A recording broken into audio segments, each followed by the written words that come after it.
Okay, good morning, everyone. Thanks for attending this webinar. My name is Emilio Espinola. I'm a technical sales, technical support and training person in Petrosys.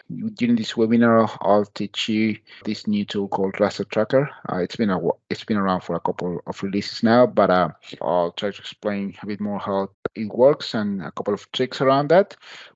So before we start, I just want to mention the fact that us as a company, Petrosys is celebrating our 40th year in the industry. We started all the way back in 1984, and we've been developing geoscience and data management product for all these 4 decades. Of course, we started with our flagship product, Petrosys PRO, but then we've been adding geoscience and data management solutions along the way. We have other products in the geoscience sphere, like Localitas for seismic processing, with our team based in New Zealand. Then we have a prospect and leads database, which is our stochastic resource management system. Usually sits on top of DBMap. And then in the data management side of things, we have DBMap, which is our full PPDN database that supports all of the data in the industry. We have also products like Interica OneView, which is an application that allows you to visualize all the data that you have in your portfolio, all the data from multiple projects in all your areas. So it allows you to discover data, to archive it, or to restore it at different times. Then we have EPShare, which is a visualization tool for your SharePoint data, and also GP Info, which is a subscription database of the oil and gas energy industry, mainly focusing on Australia and New Zealand, Timor-Leste, and PNG. So just as a summary, but the idea is that to let you know that every major release, we incorporate new and enhanced functionality into Petrosys Pro. So if you see at the bottom right there, you will see our current release, Petrosys Pro 2023. And you see how the increment of functionality has been stacking up through the years. So now let's move into today's webinar itself, which is the raster tracker. So raster tracking, what is it? It's a tool, a functionality that allows the users to trace the geometry of folds, contours, and any other linear features based on a defined pixel color and a tolerance. So basically, you have your raster, and there is a feature that has a particular RGB combination, and then based in that particular RGB combination, you select it, and then the tracker will be able to follow along if that RGB combination is consistent along any feature, right? So basically what it just says here, when it's turned on, the tool will snap the digitized line to the underlying features shown in the raster image or PDF. It's important to mention that when we added this functionality, it was only for raster image, but now we also support PDF. So if you have a georeference PDF, then you should be able to use the raster tracker that I'll demonstrate here. And even if it is not a georeference PDF, you have a PDF from an article, then you can do the georeferencing process as Jason guided us through the last webinar, and then you should be able to do the raster tracker and then the grid to raster based on a PDF itself, right? So it's raster image or PDF. Either way, it works the exact way, right? So typical workflow, this is what I will do in the demonstration, so I won't go into detail, but I wanted to give you an overview of how the raster tracker works. The raster tracker is a feature within the spatial editor, so initially you launch the spatial editor. As if you are familiar with the spatial editor, you will know that there are several ways to do this. The easiest one will be edit spatial editor from within mapping, or if you select your raster layer that you're going to base the raster tracking on, so you select it, right click, edit, both of them will open the spatial editor. Then, as I just mentioned, you set the raster image in edit mode. So you pick your raster image, right click, edit. That will take your image into edit mode within the spatial editor. Then you need to open or create the spatial layer where you will be digitizing the spatial features. It could be a Petrosys fault file, it could be a Petrosys polygon, it could be a shape line, it could be an Excel spreadsheet, any spatial data set. Of course, the type of layer that you will use, it will be depend on what you're digitizing. The message here is that you can use any spatial layer data set in order to digitize any of these spatial features by using the raster tracker functionality, right? So once you have opened it or created it, and you start to digitize through the icon interactively add an edit shape, which is the little pencil right there. So if you have digitized before within this using the spatial editor, these are all very familiar to you. The difference will come now once you have selected the pencil icon and you're ready to start digitizing. Then you will enable the raster tracker at the bottom, and then you will fill out the parameters that are necessary to use the raster tracker. So the first thing that you need to do is to pick the color that you're going to base the raster tracking. So you will pick on the eyedropper, and you will pick the RGB combination from your raster image, and that digitalization process will be based on that color that you pick from your raster by using the eyedropper, right? You will need to probably adjust the parameters. In the next slide, I will explain in detail these parameters, but just to let you know that these are the parameters like the tolerance, the smoothness of the line, the simplification, the number of vertices, and the snapping options around that. So as I said, I'll explain in a couple of slides how this work. Now you're ready to start digitizing. So the idea is that once you have set all the parameters, so you hover over the feature that you would like to digitize. Once the RGB of any pixel matches the RGB that you have picked in the eyedropper, you will see how the cursor changed from crosshair into a hand mode. It means that there's matching taking place based on that RGB combination. You click once, and then the functionality will be able to recognize that linear feature based on RGB combination, and meaning that you won't have to do all the clicking that you normally do when you're doing a digitalization. You just click once, the feature, the functionality tracks the raster, that particular RGB combination in the raster, and then you click just a couple of times, close your feature, and then you have your feature digitized. You still need to do a couple of clicks, but the main, the value point here, the big saver, the big time saver is that because it traces the particular RGB combination, then it reduces significantly the number of clicking that you have to do, and also it makes it much more accurate because it follows exactly that feature in your raster image, right? Once you, as I mentioned, once you are ready, you have digitized what you wanted to digitize, you double click it, and then it finishes the digitalization process. There is a short video here that demonstrates what I've explained here. So let me show it to you, but then it will make much more sense when we get to the demo. So you see how the raster tracker is changed to a hand mode, and then I'm able to do a couple of clicks. I don't have to digitize the whole thing, just the tracing does the whole thing with me, for me. So again, if it if the concept doesn't come across very um, easily with this video, don't worry about it because the demonstration will focus on this in detail, and I'll be able to explain in more detail how this works. So instead of parameters, as I said, you have the option to enable the raster tracker when you have a spatial feature and a raster image or PDF in your spatial editor. Then with the eyedropper, you pick the color that you're going to base the raster tracing.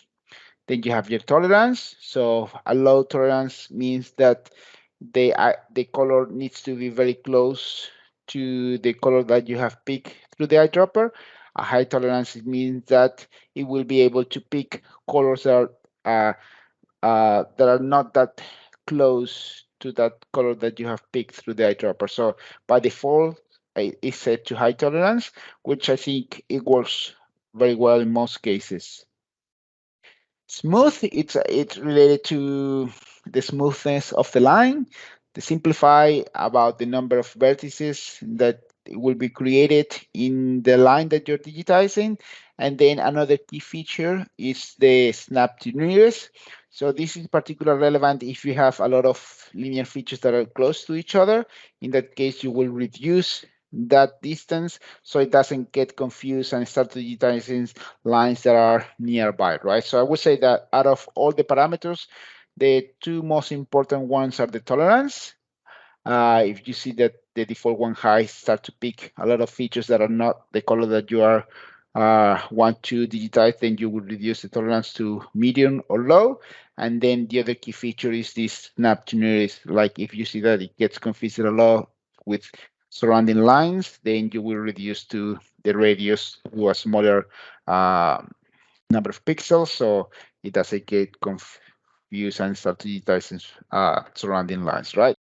So let's go into the demonstration. So I have two examples. I'm going to start with the one that Jason worked with last week and the same one that my colleague Ryan will be using in a couple of weeks. So I'll start digitizing an image that has been georeference, display, raster image. This is my image. Notice that if it has spatial information, then it means that this feature is available to enable it, which I have done.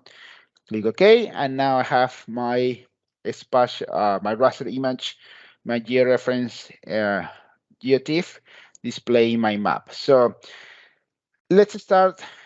I'm going to demonstrate a couple of things, how to do raster tracking for this outline of the basin, for these gas pipelines here, and I'll finish it off with a digitalization of some faults, some trace of faults on the structure that we're going to be using moving forward in the next webinar as well. So let me start by digitizing these ones.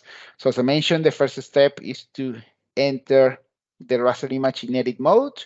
So I select my raster image, right click, edit.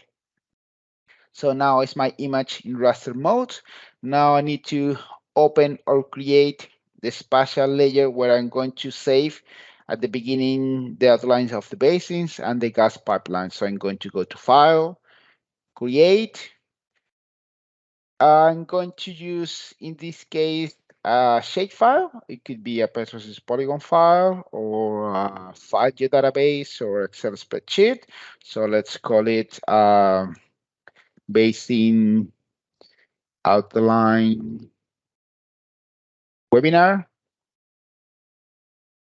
So need to set the relevant shape type to polygon, the same CRS of my map, and click OK. So now I'm ready to start to do some digitalization. So I need to make a tune in the basin in the outline that we're going to digitize. I click in the little pencil here on the bottom left, and I'm going to expand the raster tracker as well. And now I'm going to enable the raster tracker. So now is where I need to pick the right RGB combination to do this digitalization here.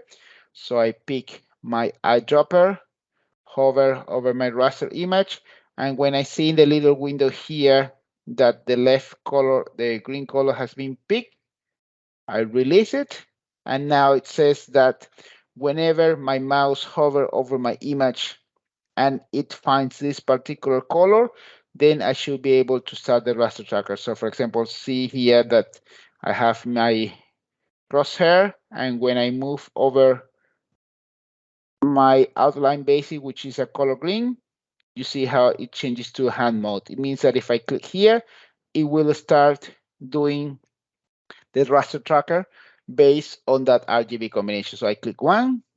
So you see, in normal digitalization, I will have to click many times to do the digitalization process. Here, you see how it recognizes that RGB combination, and it allows me to trace it along the way in a very nice way. So I'm just gonna zoom out, click one here, one here, one here, one here, one here, one here. So it follows the outline all the time. So when I ready to finish it, I double click it, and now it has done a polygon of the outline of my basing by using the raster tracker. So the idea, you could have done this the old way, like digitizing all the way by clicking as many times needed to follow that outline. With the raster tracker, it saves time, safe clicking by just picking the right RGB combination, right? So this is the outline of the basing. Let's say that I want to save it here. So that's it for now. Let's now create another feature to track the gas pipelines that we see here. So I'm going to turn off the one about the basin outlay. I'm going to go again to File, Create. Again, let's call it, in this case, Gas Pipelines Webinar. In this case, is a line feature. And let me click OK.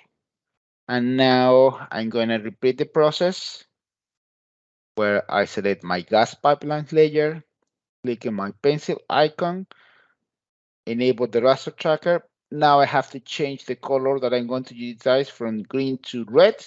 So I click my eyedropper, hold it down, and drop it where I can see the red color in the little window next to the eyedropper, meaning that now I should be able to digitize those gas pipelines. So let's start from here. So you see how it changes from hand mode again to, sorry, from crosshair to hand mode. Click once, and you see how it follows until I'm finished. Double click here, and that's it for here. So now I'm going to do from here as well. So you see how it changed to hand mode. And then I finish here by double clicking as well. And then there is another small section of a gas pipeline here, from here all the way to here. And that's it. So I have done it here. Let's click Save.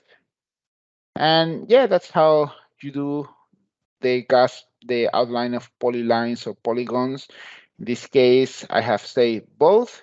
Let me close them both, and let me display them in my map. So once I have done it, I can save them and close them. Now I'm going to display as a part of my map by going to Display, GIS. I select the one that I just did, which is gas pipelines. I'm going to change the shape to match the color, which is red. And let's click OK. And then I'm going to go to display again also the basin outline, which is shape. Sorry, this one, basin outlines. This is one that I have previously done, so I have some annotation as well here. So let me change it to 20 opaque, and the shape. Okay, let me change the shape to green to make it thicker. Now infill, and let me close the spatial editor for a second. And you see, this is what we get. So if I turn off the raster layer, I have my outline of my basin and the gas pipeline that I have digitized by using the spatial editor, right? By using the raster tracker, which saved me time whilst I was doing this. So now let's focus on this fault data that we're going to use for the raster to grid process that we're going to use. We're going to demonstrate in the next webinar in 2 weeks time. So let me digitize some of the fault data. So let me get back to edit mode for the raster layer. And let's now create a fault layer that we will use to digitize this fault data here. So again, for definition, details will be Petrosys fault file. Let's call it faults webinar. It will be a new file. We're working with a structure that is in two-way time domain. We have to add a surface. Let's give it a generic name. Structure, for example. We're not going to work with groups. Default time, in this case, we can leave it as a fault, uh, as a polyline or center line or both. Let's leave it as both, and then we can assign the right one while we're doing the digitalization process. So I click OK. Now I'm ready. I have my fault layer in my spatial editor, and now I'm ready to do some digitalization of that fault data. So let me zoom in. Let me click the pencil icon. I'm going to enable the raster tracker. So I'm going to zoom in as much as I can, click the eyedropper, and release it where it has picked the RGB associated to the fault, which is mostly black. So when I see the black in the little window, I drop it. And now I'm ready to do the digitalization using the raster tracker. The other thing that we need to look when we're digitizing faults is the type of faults. So in this case, I'm going to say that it's a fault trace. Group is an unassigned surface structure, the only one that we have here.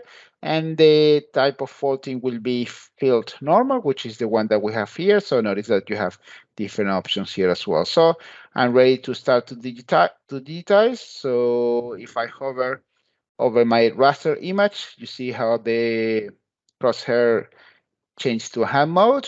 I'll click once and notice how it tracks my fault all the way to the bottom. Notice that in this case, it has put the fault symbology in the side, so bottom, top, hanging wall, and foot wall is being confused. That depends on how to digitize the faults. If from top to bottom, it will assume that the hanging walls on the left, and the other way around. If you digitize from bottom to top, it will assume that the hanging wall is on the right. If you have done it the wrong way, it's easy. You just select your fault, and you will see that at the bottom left of the spatial editor, you can swap the fault sites, which I will do at this stage. I click here, and now swap the fault size as I wanted to, right? So let's continue digitization of faults. I go back to enable to select the little pencil. I have all my parameters set as it's supposed to be. And now let's do this one here that I have here, double click, and now I have it properly here. So let's do this one, for example, here, and all the way here, and let's do this one here as well. So notice that I don't need to spend a lot of time digitizing the whole thing. It does it automatically for me because it traces the tracker raster in a successful way, right? So that's the idea, that you save time instead of doing a full digitalization like the old way. You can just do it very simple by just selecting this option of the raster tracker. So I'm gonna do a few more, and maybe yeah, those are the key ones, I suppose. So once I finish, I save it. I have my fault data saved.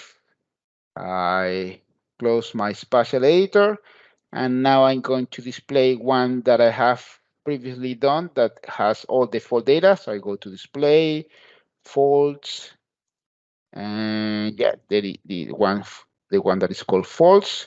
Let's change the style to, yeah, let's put it in red, display the symbols like this. Let me click OK, and I have my fault data display. So let me turn off the raster data.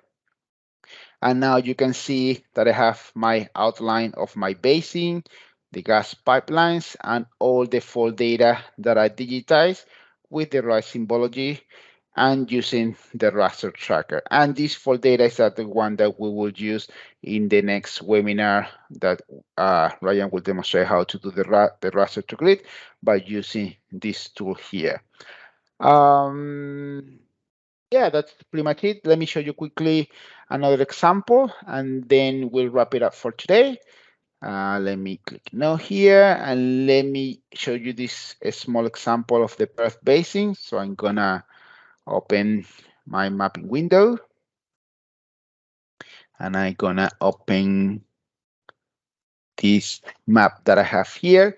So another example where you can use the raster to, sorry, the raster trackers when you have maps with contours and no color fill. Like for example, you have this uh, two-way time structure map with contour data and full data.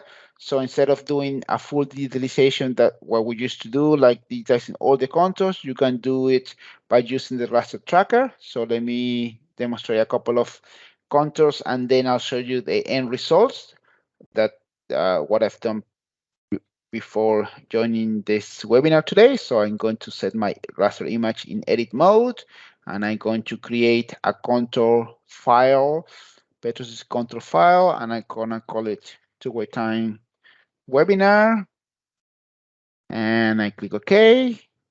I'm gonna click the pencil icon. Again, the first thing that I have to do when I'm using the raster tracker is enable it and pick the right RGB combination. So let's say that this little pinkish color here is the RGB that I want to pick.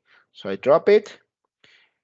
When digitizing contours, I need to know which contour here is. The step is 0.1, and I have this contour here of 4.8, I think. So I'm going to bottom left set it to 4.8 with a step of 0.1. So if I want to start digitizing the 4.8, I think this is here. Click on the bottom, click all the way here, and double click here, and I have a small section as well here, and double click again here. So here we have the 4.8. If I want to go down to the 4.7, click in the control level to the left, changes to 4.7, and then, sorry, no, this is not the 4.7, this is the 4.7, and then I start to digitize the 4.7 all the way to the end. And that's how you will do it. If I do one more, which is the 4.6 here,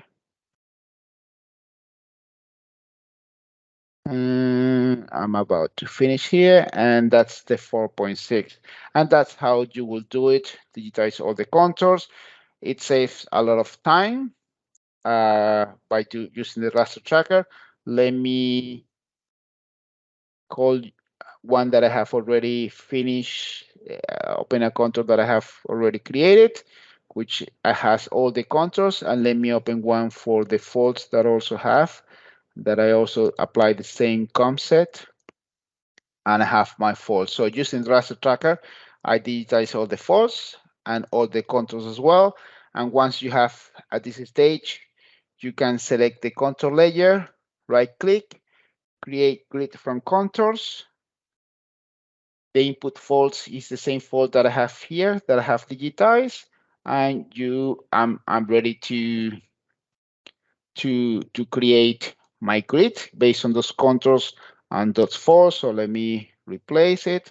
So basically what it's doing now, the spatial editor based on those contours and those folds that I digitized using the raster tracker is creating a grid from within the spatial editor. So there is no need to go into surface modeling to do this sort of workflow. So it will be finished in a few seconds. So you see in the bottom what it's doing is doing the last pass of the gridding, which it takes us to a grid of a cell size of 100 by 100. And once it finishes, we will display it as a part of the spatial editor. So it's about to finish. And that's basically the two examples that I have prepared for today, using the raster tracker as a way to help you in the digitalization process. So it's finishing now. So let me turn off the input data. And let me keep only the grids and the fold. So this is the grid that we get based on those contours that are digitized using the raster tracker and the contours and the fold data. So thank you very much for your time, and hopefully you found it useful. And that's it for me. And talk to you next time. Bye for now. Cheers.